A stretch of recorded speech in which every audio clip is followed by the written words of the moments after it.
The morning sun stretched slowly across the endless red cliffs, brushing the rugged canyons with gold as three Apache women, Naya with her calm wisdom, Tala with her spirited laughter, and little Awinasa with her heart pure as spring water, wandered deeper into the valley in search of a wounded mustang believed to be roaming after last night's fierce desert storm. Yet every step they took seemed strangely guided by something greater than instinct, as though the wind itself whispered for them to keep going. And as they reached a bend where the river narrowed to a silver ribbon among smooth river stones, Awanasa suddenly gasped and pointed toward a still figure lying partly hidden under the shadow of a leaning juniper tree. And the moment the women approached, their breath flattened in their chests. It was a young cowboy, dusty, pale, and trembling from exhaustion, his hat lying several feet away as though the storm had tried to steal even his identity, while one hand clutched his wounded side with desperate determination. Naya knelt first, sliding an arm beneath his shoulders with the gentle confidence of someone who had spent her life healing both people and land. And when his eyes fluttered open, soft brown and filled with pain yet strangely calm, he whispered a dry plea for water, which Tala provided instantly from her gourd, her hands steady despite the trembling in her heart, for the Apache teachings echoed in her mind. Life that falls before you is your responsibility to lift, and it was. In that sacred spirit that the three women exchanged, a single knowing glance before, deciding this stranger was no danger but a soul placed in their path by purpose. They crafted a stretcher from willow, branches and rawhide strips with remarkable skill and carried him through the winding canyon trails, each step heavy yet filled with resolve, until their hidden village revealed itself like a secret carved into the earth, its lodges nestled between cliffs and cottonwoods that rustled softly as if welcoming the wounded man home. The elders gathered silently, observing the battered cowboy who introduced himself in a trembling voice as Eli Turner, describing how the storm knocked him from his horse and sent him spiraling into darkness over rocks and rain. Yet the elders, guided by their ancient code that life in need must always be protected, allowed old Mother Leneka, the revered healer,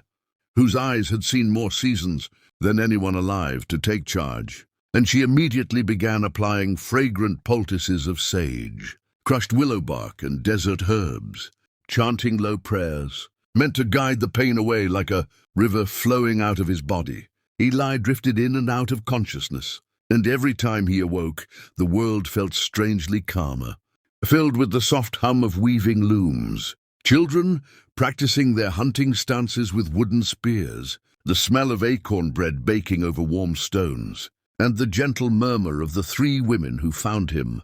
tending to him, not out of duty but out of genuine compassion. As the days passed, Eli gained strength little by little, first sitting up, then standing with trembling legs as Naya steadied him, Tala encouraging him with playful remarks, and Awanasa proudly handing him a carved walking stick she and her friends had made just for him. But what surprised him most was how deeply peaceful the village felt, how every task, from grinding corn to tending horses, was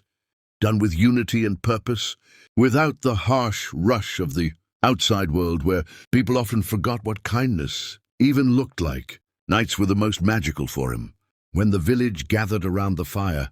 the flames dancing like spirits while the sound of drums echoed with stories older than memory. And Eli would watch Naya speak about the moon as a guardian, Tala talk animatedly about chasing her dreams beyond the horizon, and Awinasa climb onto a rock pretending to be a brave scout, making the whole circle laugh. In those moments, Eli felt something he had never felt before, a sense of belonging that reached deeper than blood, deeper than fear, deeper than the rugged trails he rode as a cowboy. He felt as though the land had not just spared his life, but redirected it, giving him a rare window into a world where compassion held more power than conflict. And one evening, When the sun dipped behind the cliffs and painted the entire valley in amber light, Eli sat quietly outside Lenika's lodge, breathing the warm desert air and feeling the beat of Apache drums blend with the beating of his own heart. And he realized with profound clarity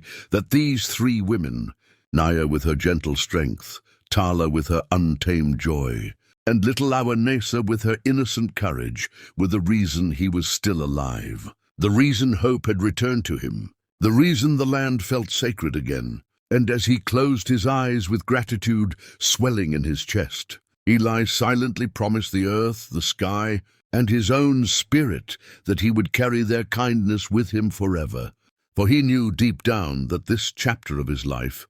born from the moment three Apache women found him under the shadow of a storm-beaten tree, was not just a rescue, it was fate weaving a legend.